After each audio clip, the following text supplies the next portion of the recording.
Captain Jake Morrison stood on the bridge of his ship and watched the stars change back to normal dots of light. The Liberty Bell had just finished its jump through space, and now Earth hung in front of them like a blue ball covered in white clouds. It looked peaceful from here, but Jake knew better. Earth was anything but peaceful these days. Lieutenant Amy Peterson sat at her control station, her fingers dancing over the buttons and screens. She was young, maybe 25, with short brown hair and sharp green eyes that missed nothing. Amy had been with Jake for 3 years now, and she was the best sensor operator he had ever worked with. "Captain," Amy said, her voice tight with worry, "I'm picking up some strange readings from Earth. There's a lot of energy coming from the dark side of the planet. Whatever they're building down there, it's huge." Jake nodded but said nothing. He had expected this. The rumors had been floating around the outer colonies for months now. Earth was up to something big, something that had the other species in the galaxy nervous. Very nervous. It had been 40 years since humanity first met the aliens. 40 years since they had applied to join the Galactic Council, only to be told they were too primitive, too violent, too unpredictable. The reptilian creatures called the hegemony had laughed at them. The insect-like swarm had dismissed them as worthless. Even the energy beings known as the Collective had turned their backs on humanity. Jake remembered that day well, even though he had been just a child. He remembered watching the news broadcasts with his father, seeing the human ambassadors returning to Earth with their heads hanging low. His father had been angry, very angry. "They'll regret this," his father had said. "Mark my words, son. They'll regret this." Admiral Susan Clark had said the same thing to the Galactic Council 40 years ago. She had stood before those alien creatures, her back straight and her voice steady, and promised them that humanity would remember their rejection. She had promised that they would have cause to regret their decision. Now, as Jake looked down at Earth, he wondered if that day had finally come. "Sir," Amy said again, her voice even more worried than before, "the energy readings are off the charts. I've never seen anything like this. It's like they're powering up something the size of a small moon." "Keep monitoring," Jake told her.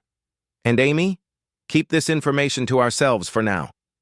Amy nodded and turned back to her screens. Jake knew he could trust her. She was one of the few people who understood what was really happening out here in space. The galaxy was changing, and humanity was about to change with it. The Liberty Bell was a merchant ship, officially carrying supplies to the outer colonies. But Jake and his crew had another job, one that didn't appear on any official records. They were intelligence gatherers, eyes and ears for the human government. They traveled to the forgotten corners of space, watching and listening, reporting back on alien movements and activities. What they had learned over the past few months was troubling. 3 of the major alien species had formed something they called the Triumvirate Alliance. The hegemony, the swarm, and the collective were working together now, something that had never happened before. And they were all focused on one thing: keeping humanity in its place. Jake had seen the fleet movements himself. Alien warships were gathering near human colony worlds, making their message clear: stay in your small corner of the galaxy or face the consequences. The aliens thought they were dealing with the same weak, divided humanity they had rejected 40 years ago. They were wrong. Dr. Helen Adams walked onto the bridge, carrying a cup of coffee and a data pad. Helen was the ship's science officer, a tall woman with gray hair and kind eyes who had spent most of her life studying alien technology.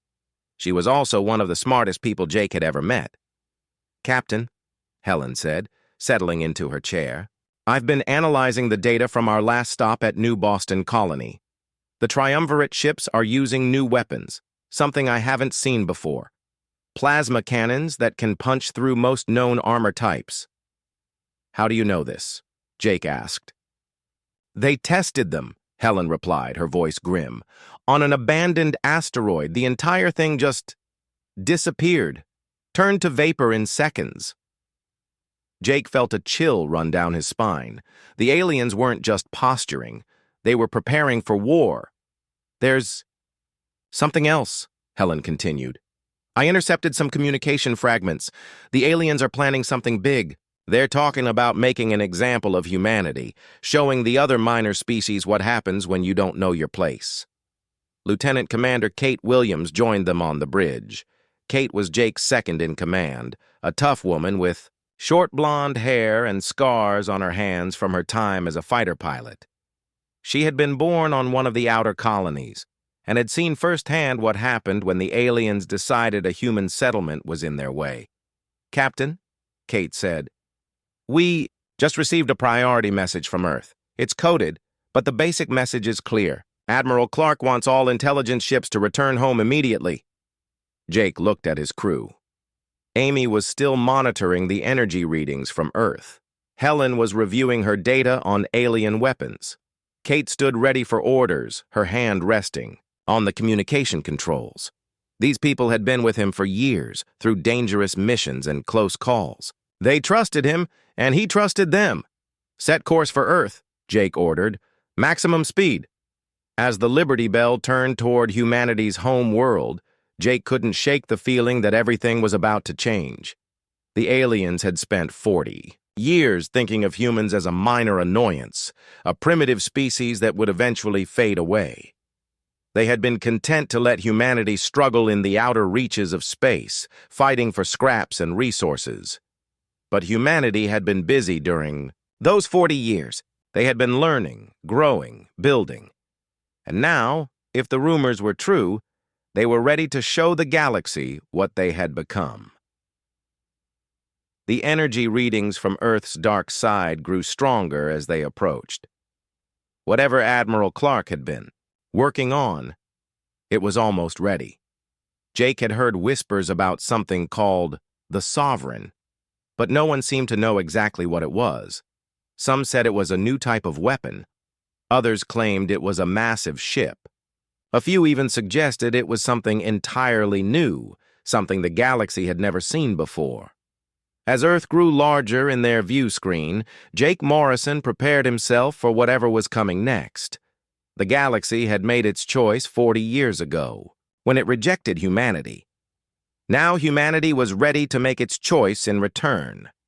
The blue world spun slowly before them, beautiful and peaceful from a distance. But Jake knew that beneath that peaceful surface, something powerful was stirring. Something that would soon change the balance of power in the galaxy forever. The forgotten world was about to remind everyone why it should never have been forgotten. General Marcus Webb stood in the command center of Kepler Prime, staring at the large screen that showed the entire sector. Red dots marked the positions of alien fleets, and there were far too many of them. The Triumvirate Alliance had been busy over the past few weeks, moving ships and gathering forces near human colony worlds. Marcus was a big man, tall and broad-shouldered, with gray hair and deep lines around his eyes. He had been fighting to protect human colonies for 20 years, ever since the aliens had started pushing humanity out of the better star systems. He had seen too many settlements burned, too many families destroyed, too many good people killed. For the crime of being human. General, called out Lieutenant Danny Rodriguez from his station. Danny was young, barely out of the academy, but he was smart and worked hard. We're getting reports from 3 more colonies. Alien ships are taking positions just outside their defense perimeters. Marcus nodded grimly. It was the same pattern they had seen before. The aliens would move their ships close to human settlements, just close enough to be threatening, but not close enough to be called an attack. Then they would wait, letting the fear build, letting the colonists know that they were helpless. The strategy was simple and effective. The aliens wanted to show the galaxy that humanity was weak, that they could be pushed around without consequence. Most of the time, it worked. Human colonies would pack up and leave, abandoning their homes and their dreams to find safety somewhere else. But not this time. This time, Something was different. Colonel Lisa Harper burst through the doors of the command center, her face pale and her breathing heavy. Lisa was Marcus's best intelligence officer, a small woman with dark hair and quick eyes who seemed to know everything that was happening in the galaxy before anyone else did. If Lisa was running, something big was happening. "General," Lisa said, stopping in front of his desk and trying to catch her breath. "We just received a priority transmission from Earth. It's from Admiral Clark herself." Marcus felt his heart skip a beat. Admiral Susan Clark rarely sent direct messages to field commanders.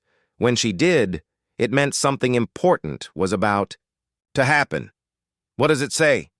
Marcus asked. Lisa looked around the command center, making sure no one else was listening. Then she leaned closer to Marcus and spoke in a low voice. "The project is complete, sir. Admiral Clark is requesting permission to deploy the Sovereign." Marcus felt the blood drain from his face. The Sovereign. He had heard whispers about it. For years, rumors and half-stories from people who claimed to know someone who had worked on it. Most people thought it was just a myth, a story made up to make humans feel better about their situation. But Marcus knew better. He had been briefed on the project 5 years ago, sworn to secrecy, and told that humanity's survival might depend on it. The Sovereign was real, and if Admiral Clark was ready to deploy it, that meant things were about to get very serious. "Are you sure about this message?" Marcus asked. Lisa nodded. "Confirmed through 3 different channels, sir. Admiral Clark wants an immediate response." Marcus looked at the screen showing the alien fleets. There were hundreds of ships out there, maybe thousands. The Triumvirate Alliance had more firepower than humanity had ever faced before, but they had no idea what was waiting for them. Meanwhile, on the other side of the galaxy, Commander Zektar stood on the bridge of his flagship and watched the human colony world of New Boston spinning slowly below him. Zektar was a member of the Hegemony, a reptilian species that had conquered dozens of worlds over the past century. He was 7 feet tall, covered in green scales, with yellow eyes that showed no mercy. To Zektar, humans were nothing more than an annoyance. They were soft, weak creatures who had somehow spread across several star systems without permission. The Galactic Council had been too soft on them, allowing them to build colonies and establish trade routes when they should have been stopped years ago. "Commander," said his second-in-command, a smaller reptile named Seklon. "The human defense. Platforms are powering up. Should we destroy them?" Zektar laughed, a harsh sound that echoed through the bridge. "Let them power up their toy weapons. It will make no difference. These mammals have never faced real military power." The Hegemony had brought 50 warships to New Boston, each one capable of destroying the entire human colony by itself. The humans had maybe a dozen small defense platforms and a few patrol ships. It wasn't even a fair fight. "Begin the bombardment," Zektar ordered. "Make sure the other human colonies see what happens to those who defy the Triumvirate." Back on Kepler Prime, General Webb was composing his response to Admiral Clark when alarms started going off throughout the command center. Lieutenant Rodriguez was typing frantically at his station, his face tight with concentration. "General," Danny called out, "New Boston is under attack. 50 Hegemony warships just started bombing the colony." Marcus felt anger rise in his chest. New Boston was home to over 1 million people, including many families with children. The aliens knew this, and they had chosen to attack anyway. "What are our response options?" Marcus asked. Colonel Harper checked her datapad. "We have a small fleet in the area, but they're outnumbered 10-1. If they engage, they'll be destroyed." Marcus looked at the screen showing New Boston under attack. He could see the explosions lighting up the planet's surface as the alien ships fired their weapons. Somewhere down there, people were dying. People who had trusted humanity to protect them. He made his decision. "Send a message to Admiral Clark," Marcus said. "Tell her she has permission to deploy the Sovereign. Full authorization, all restrictions lifted." Lisa nodded and started typing the message. As she worked, Marcus wondered if they were making the right choice. The Sovereign was powerful, more powerful than anything humanity had ever built. But using it would mean crossing a line they could never uncross. For 40 years, humanity had tried to find its place in the galaxy through diplomacy and trade. They had accepted their rejection by the Galactic Council. They had endured insults and threats. They had even given up valuable territory to avoid conflict. But now the aliens had gone too far. They were not content to keep humanity in its place. They wanted to destroy human colonies, to kill human families, to wipe humanity out of the galaxy entirely.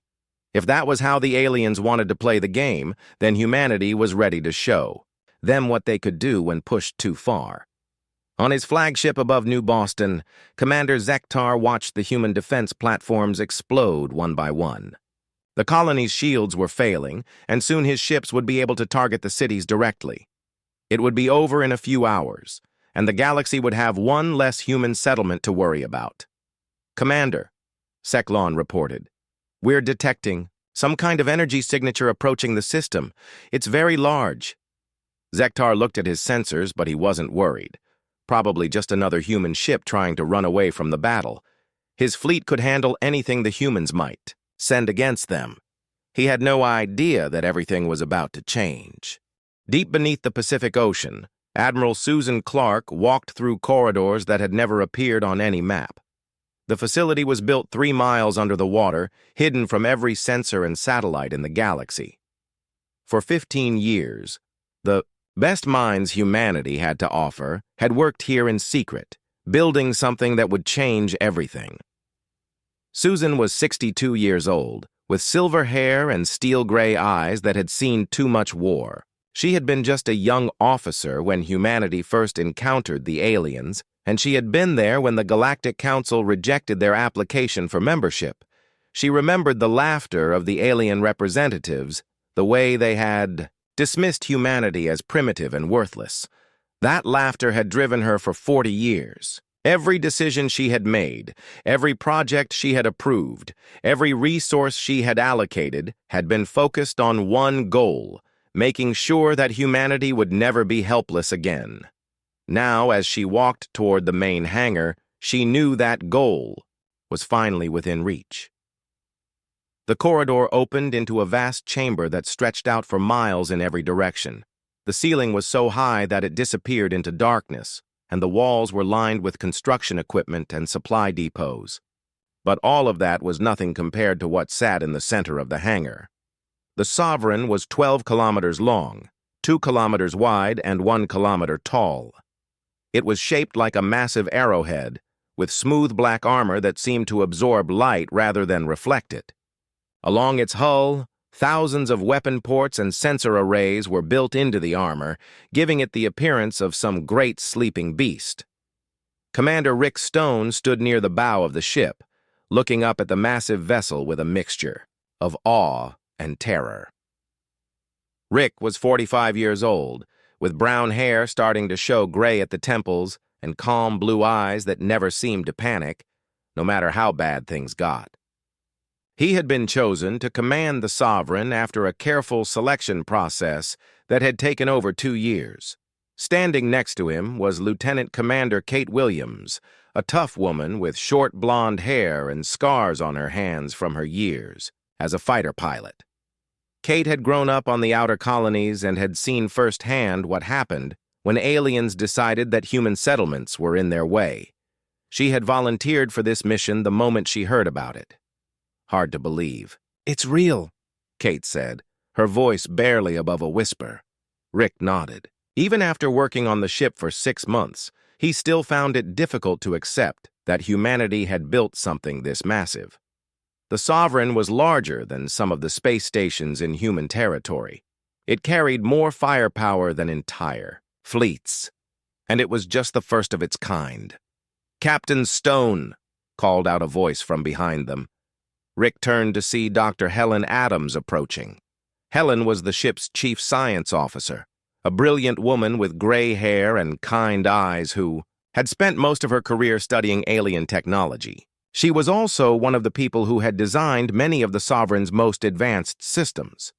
"The final systems check is complete," Helen reported. "All weapons are online, all defensive systems are active, and the crew is ready for departure." Rick looked around the hangar at the 2,000 men and women who would be serving aboard the Sovereign. They were volunteers, every one of them, chosen from the best and brightest in the human military.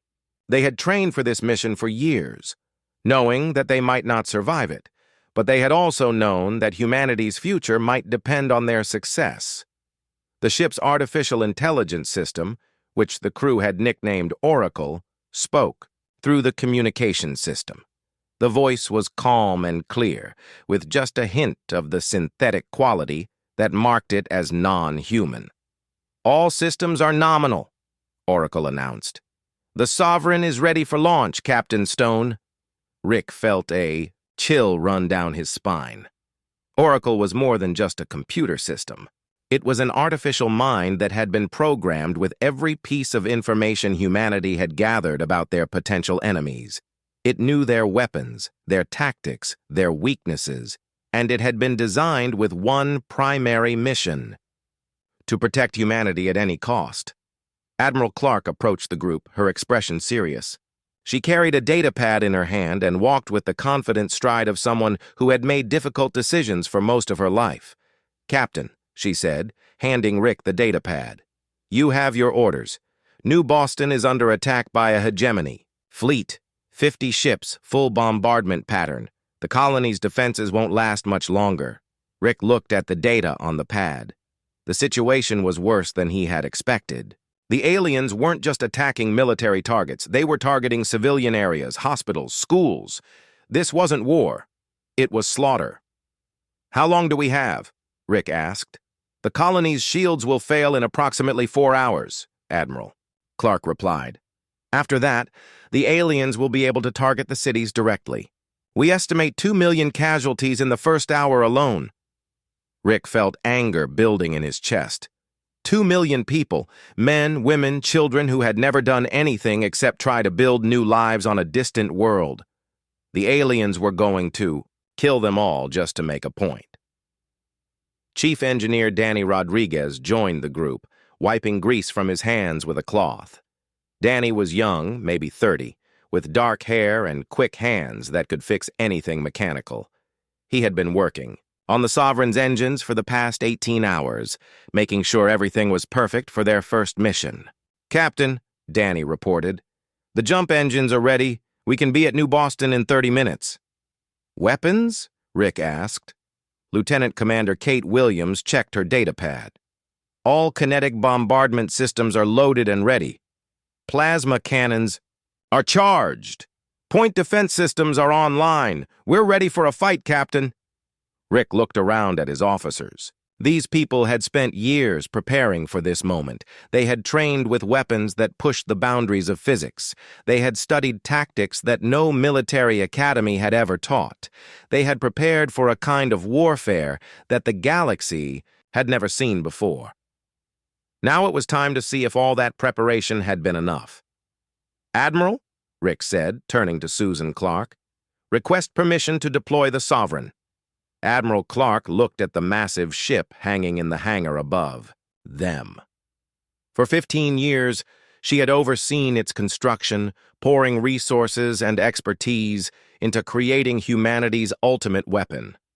Now she was about to unleash it on a galaxy that had rejected and dismissed humanity for too long. "Permission granted, Captain," she said. "Show them what we've become." The hangar's massive doors began to open, revealing the dark waters of the Pacific Ocean above them.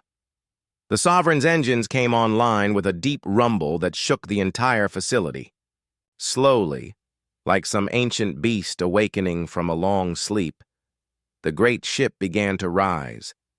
As they ascended through the water, Rick stood on the bridge and watched the ocean give way to sky. In a few minutes, they would be in space.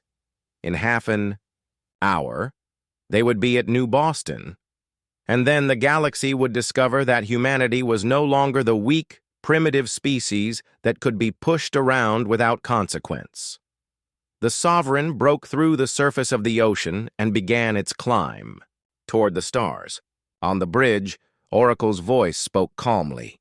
"Captain, I am detecting multiple communication signals from Earth-based monitoring stations. They appear to be expressing surprise at our emergence." Rick smiled grimly. "Let them watch, Oracle. Let them all watch. It's time the galaxy learned what happens when you underestimate humanity." As the Sovereign entered space and prepared for its jump to New Boston, Rick felt the weight of history settling on his shoulders. This ship represented everything humanity had learned from 4 decades of alien contact. It was their answer to 40 years of rejection and dismissal, and it was about to change everything. Commander Zektar watched the human colony burn beneath his fleet and felt satisfaction deep in his reptilian heart. New Boston had been humanity's largest settlement in this sector, home to over 2 million people who had thought they could build their lives without permission from their betters. Now their cities were in flames, and their orbital platforms were nothing but floating debris. The bombardment had been going on for 3 hours. Zektar's 50 warships had methodically destroyed every defense the humans could offer. Their small patrol craft had been vaporized in the first minutes of the attack. Their planetary shields had failed an hour ago. Now, there was nothing between his plasma cannons and the helpless colonists below. "Commander," reported his second-in-command, Seklon, "the human military command center has been destroyed. Civilian casualties are approaching 1 million.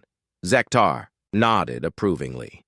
The other members of the Triumvirate Alliance had questioned his methods, calling them too harsh. But the reptilian hegemony understood that sometimes you had to make examples. The galaxy was full of minor species who needed to be reminded of their place. Humanity was just the latest lesson. "Continue the bombardment," Zektar ordered. "I want every human settlement on this world reduced to ash. Let the other colonies see what happens when they defy us." But even as he spoke, something was bothering him. His sensors were detecting strange energy readings from the edge of the system. At first, he had dismissed them as sensor ghosts, or maybe debris from destroyed human ships. But the readings were getting stronger, and they were moving toward his position. "Seklon," he called out. "What are those energy signatures on the long-range sensors?" His second-in-command checked his instruments, his scaled features showing confusion. "Unknown, Commander. The energy output is massive, larger than anything in our database, but it appears to be a single source." Zektar felt the first stirring of unease. In all his years of conquest, he had never encountered anything that could generate energy readings like that. The hegemony had the most advanced sensor technology in the galaxy.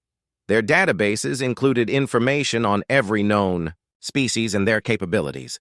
"Could it be a space station?" he asked. "Negative, Commander. The signature is moving. Whatever it is, it's coming toward us at high speed." Suddenly, space itself seemed to tear open less than 1,000 kilometers from Zektar's flagship. The hyperspace rift was enormous, easily 10 times larger than anything the hegemony could create. And from that rift emerged something that made Zektar's blood run cold. The ship that came through the hyperspace portal was massive beyond comprehension. It was 12 kilometers long, a sleek black arrowhead that moved through space with deadly grace. Along its hull, thousands of weapon ports glowed with energy that Zektar's sensors couldn't identify. The ship's very presence seemed to bend space around it. On the bridge of the Sovereign, Captain Rick Stone stood calmly and watched the alien fleet spread out before them. 50 hegemony warships, each one the size of a small city, bristling, with weapons that had destroyed human colonies across the galaxy. But Rick felt no fear, only cold anger at what these creatures had done to New Boston. "Communications," Rick ordered. "Open a channel to the alien fleet. All frequencies." Lieutenant Amy Peterson, who had transferred from the Liberty Bell just weeks earlier, worked at her station. "Channel open, Captain." Rick stepped forward, his voice carrying across space to every ship in the hegemony fleet. "This is Captain Rick Stone of the Earth vessel Sovereign. You have attacked human civilians without provocation. You have 30 seconds to withdraw from this system or face the consequences. On his flagship, Commander Zektar listened to the human's words with a mixture of anger and disbelief. One ship, even a large one, against his entire fleet? These mammals had finally lost their minds. "Human captain," Zektar replied, his voice filled with contempt. "You face the might of the hegemony fleet.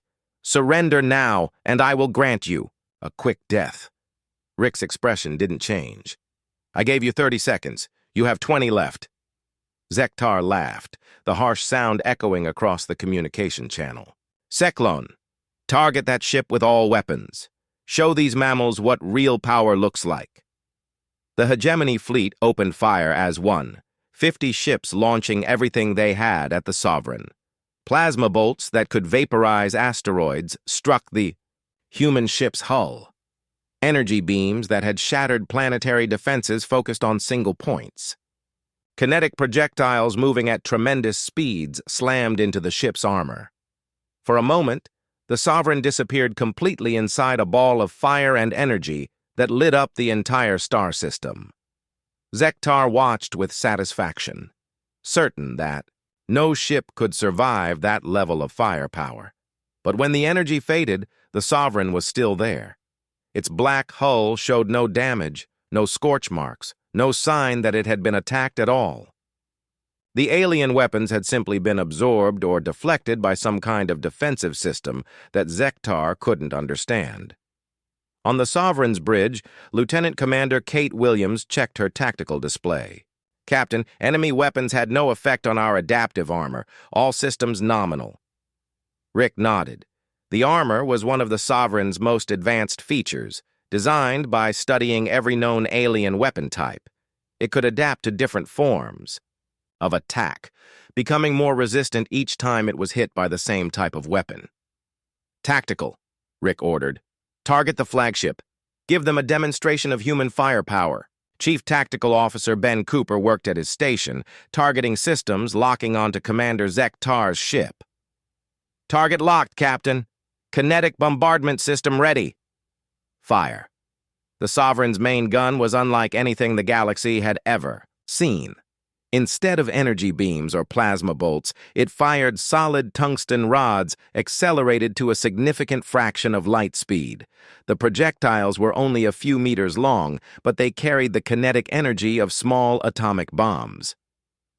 The tungsten rod struck Zektar's flagship in less than a second. The alien ship's shields, designed to stop energy weapons, offered no protection against a solid projectile moving at that speed. The rod punched through the ship's armor like it was made of paper, tearing through deck after deck before exploding. Out the other side, Zektar felt his ship shudder as massive explosions ripped through its hull. Emergency alarms screamed throughout the bridge as atmosphere vented into space through dozens of hull breaches. Half his crew was dead, and his ship was dying around him. "Impossible," he whispered, staring at the human vessel that had just crippled. His flagship with a single shot. But the Sovereign wasn't finished. All along its hull, weapon ports opened and began firing. More kinetic projectiles, smaller but still devastating, struck the hegemony fleet. Plasma cannons, more advanced than anything the aliens possessed, cut through enemy armor like laser beams through fog. The battle, if it could even be called that, lasted 30 minutes. One by one, the hegemony ships were destroyed or disabled. Their weapons couldn't penetrate the Sovereign's adaptive armor, while the human ship's weapons cut through alien defenses with terrifying ease.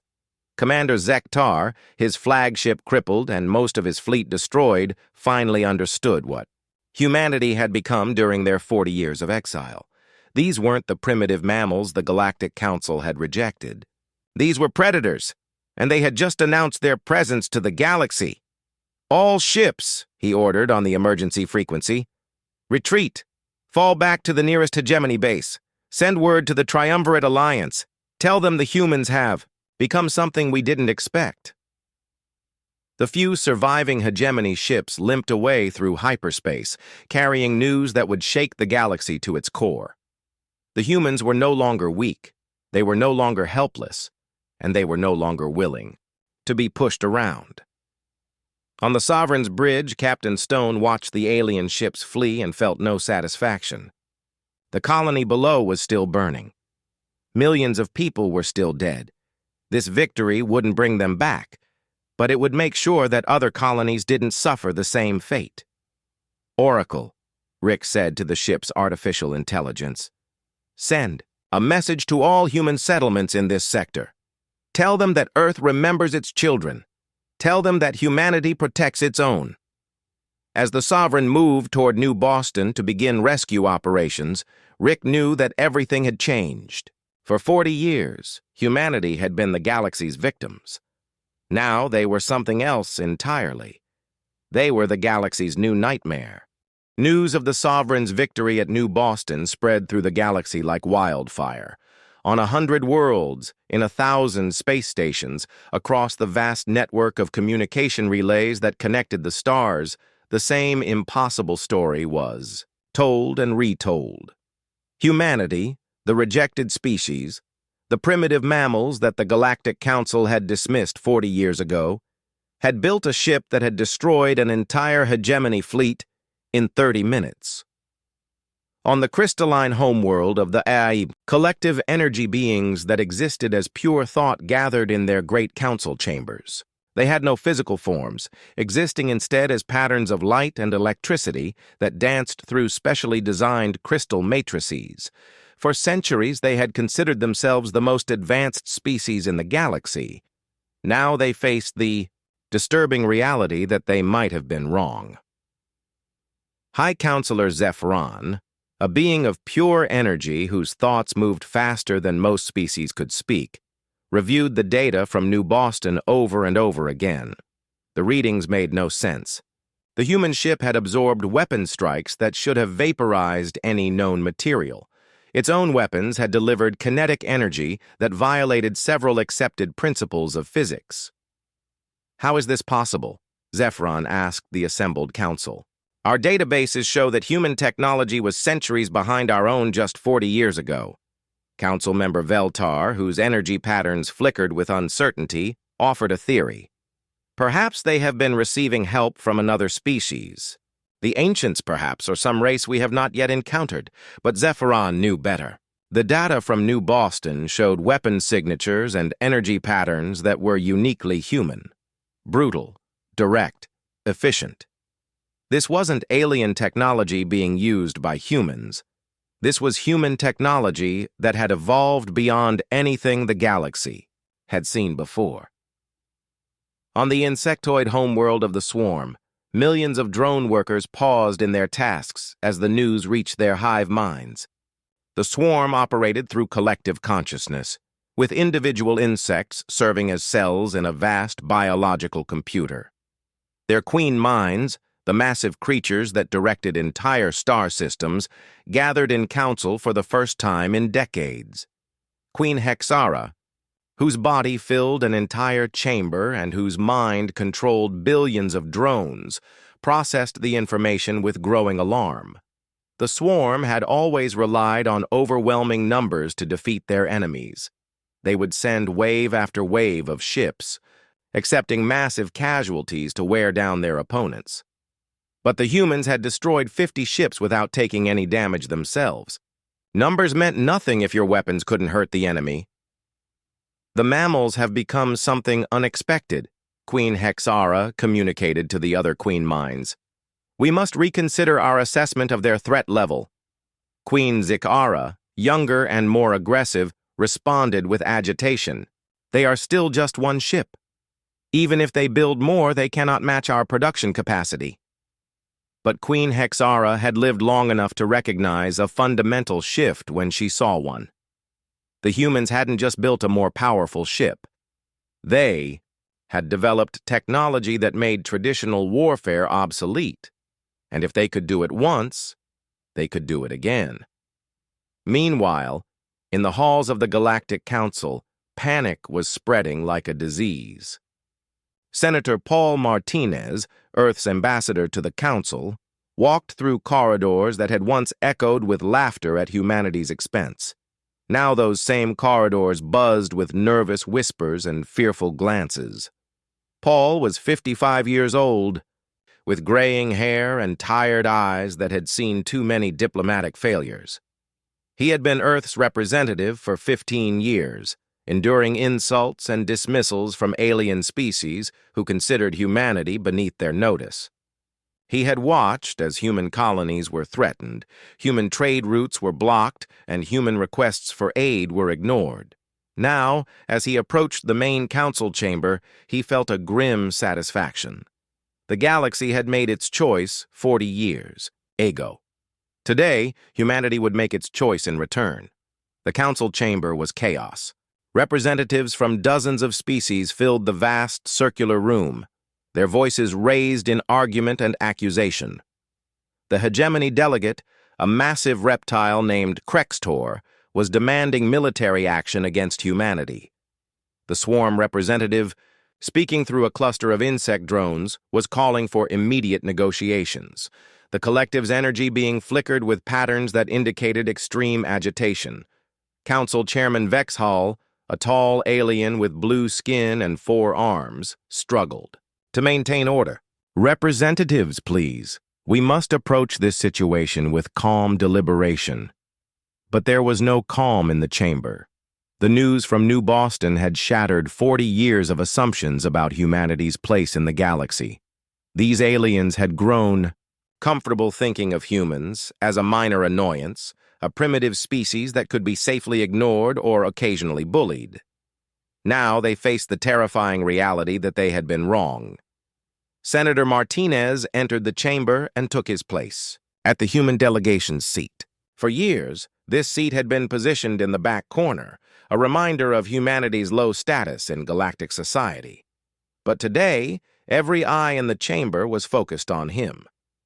Chairman Vexhall noticed his arrival and gestured for silence. "Senator Martinez, the Council requires an explanation for your species' unprovoked attack on hegemony forces." Paul stood slowly, his expression calm and controlled. He had prepared for this moment for years, waiting for the day when humanity would no longer have to apologize for existing. "Unprovoked?" Paul said, his voice carrying clearly through the chamber. The hegemony fleet was bombarding a civilian colony. They had already killed over 1 million innocent people. If defending our families is considered an act of aggression, then perhaps this council needs to reconsider its definition of justice. Delegate Krextor rose from his seat, his reptilian features twisted with rage. "Your ship destroyed 50 hegemony vessels. An entire fleet eliminated in minutes.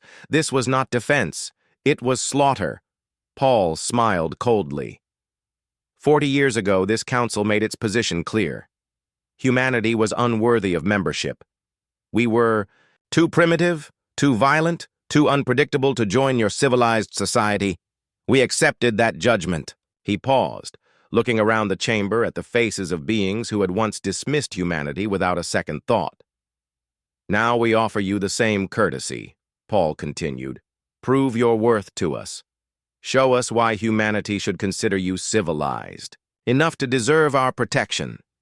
The chamber erupted in outrage.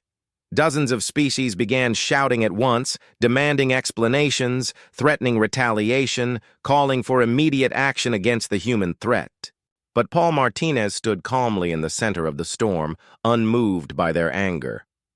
On board the Sovereign, Captain Rick Stone received daily reports of alien fleet movements throughout the galaxy. The news was both encouraging and disturbing.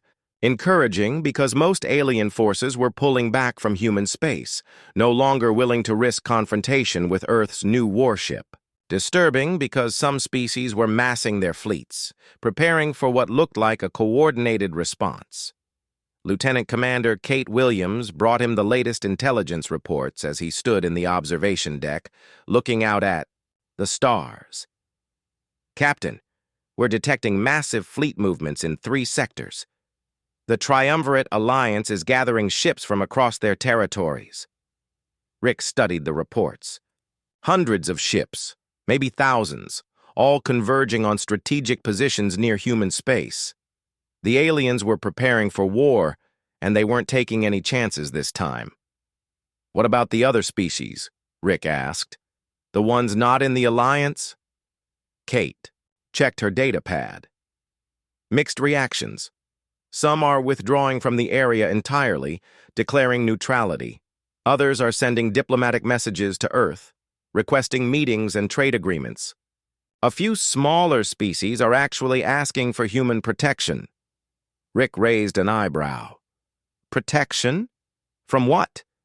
Apparently, the chaos in the Alliance territories has emboldened pirates and raiders. Several minor species have been attacked in the past week. They're hoping humanity might be willing to help. Rick looked out at the stars and thought about the irony of the situation. For 40 years, humanity had begged for acceptance from the galactic community. They had offered friendship, trade, and cooperation, only to be rejected and dismissed. Now, that same community was learning what it meant to live in a galaxy where humanity was no longer weak. "Set course for the Vega sector," Rick ordered. "I want to see these pirate attacks for myself." As the Sovereign changed course, Rick reflected on how quickly everything had changed. A week ago, humanity had been nothing more than a minor species, struggling to survive on the edges of galactic civilization. Now they were the most feared military force in known space. But with that power came responsibility. The galaxy was watching to see what humanity would do with its newfound strength. Would they become conquerors like the hegemony, ruling through fear and violence? Would they withdraw into isolation, protecting only themselves, or would they find another path? On the mining colony of Vega 7th, Administrator Janet Parker received the news of the Sovereign's approach with a mixture of hope and terror. The colony was home to refugees from a dozen different species, all of them too poor or too weak to interest the major galactic powers. They had been forgotten by everyone, left to struggle for survival on a world too barren to attract attention. Until the pirates had arrived, the Crimson Star fleet had been raw,